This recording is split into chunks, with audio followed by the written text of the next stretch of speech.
पुस्तक अध्याय 14। गिनती की पुस्तक अध्याय 14।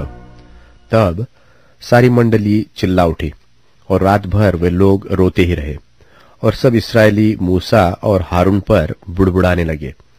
और सारी मंडली उनसे कहने लगी कि भला होता कि हम मिस्र ही में मर जाते, व इस जंगल ही में मर जाते, और यहोवा हमको उस देश में ले जाकर क्यों तलवार से मरवाना चाहता है। हमारी स्त्रियां और बाल बच्चे तो लूट में चले जाएंगे।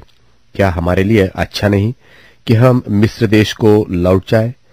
फिर वे आपस में कहने लगे, आओ हम किसी को अपना प्रधान बना ले और मिस्र को लौट चले।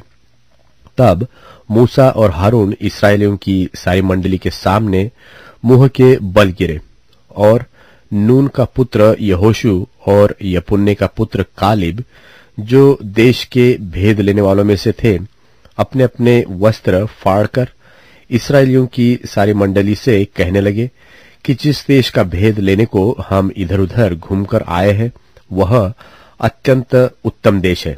यदि यहोवा हमसे प्रसन्न हो तो हमको उस देश में, जिसमें दूध और मधु की धाराएं बहती है, पहुंचाकर उसे हमें दे देगा।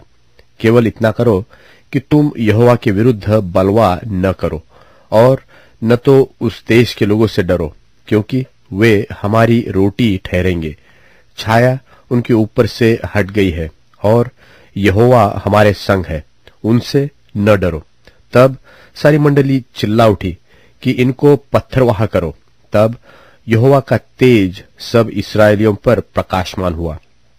तब यहोवा ने मूसा से कहा, वे लोग कब तक मेरा तिरस्कार करते रहेंगे, और मेरे सब आश्चर्य कर्म देखने पर भी कब तक मुझ पर विश्वास न करेंगे? मैं उन्हें मरी से मारूंगा और उनके निज भाग से उन्हें निकाल दूंगा, और तुझसे एक जाति उपजाऊंगा जो उनसे बड़ी और बलवंत होगी।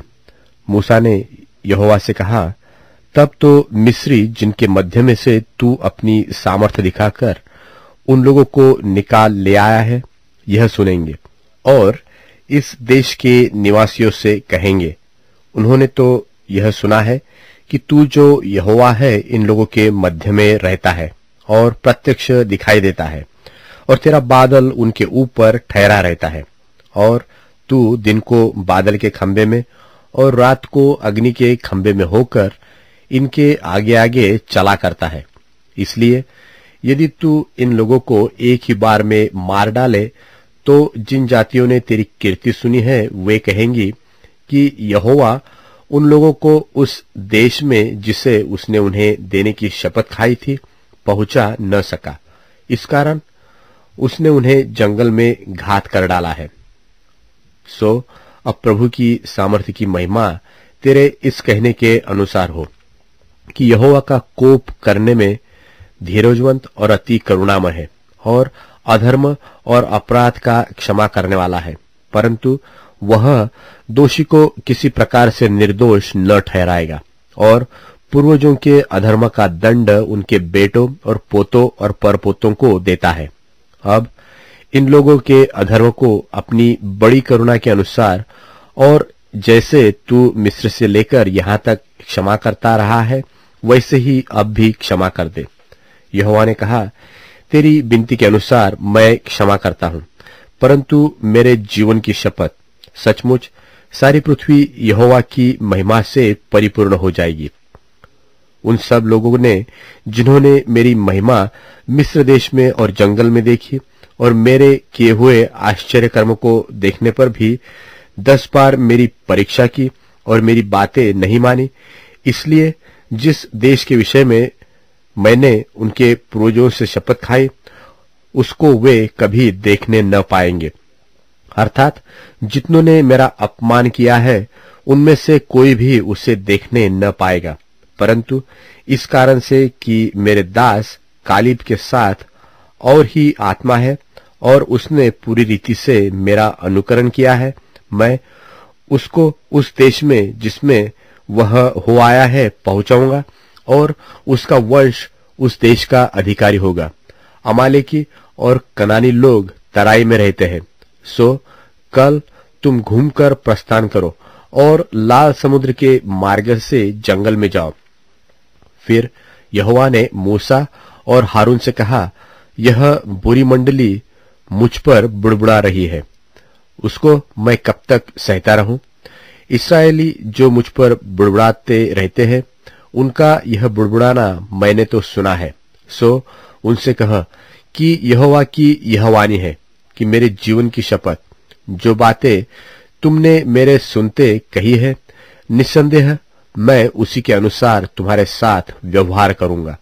तुम्हारी लोथें इसी जंगल में पड़ी रहेंगी और तुम सब में से 20 वर्ष की व उससे अधिक अवस्था के जितने गिने गए थे और मुझ पर बुड़बुड़ाते थे, उनमें से यपुन्ने के पुत्र कालिब और नून के पुत्र यहोशू को छोड़ कोई भी उस देश में न जाने पाएगा, जिसके विषय मैंने शपथ खाई है कि तुमको उसमें बसाऊंगा।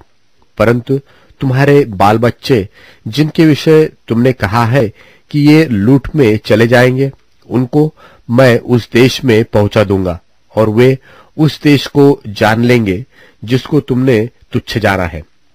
परंतु तुम लोगों की लोथें इसी जंगल में पड़ी रहेंगी, और जब तक तुम्हारी लोथें जंगल में न गल जाए, तब तक अर्थात 40 वर्ष तक तुम्हारे बाल बच्चे जंगल में तुम्हारे व्यभिचार का फल भोगते हुए चरवाही करते रहेंगे। जितने दिन तुम उस देश का भेद लेते रहे, अर्थात 40 दिन, उनकी गिनती के अनुसार 3 पीछे 1 वर्ष अर्थात 40 वर्ष तक तुम अपने अधर्म का दंड उठाए रहोगे।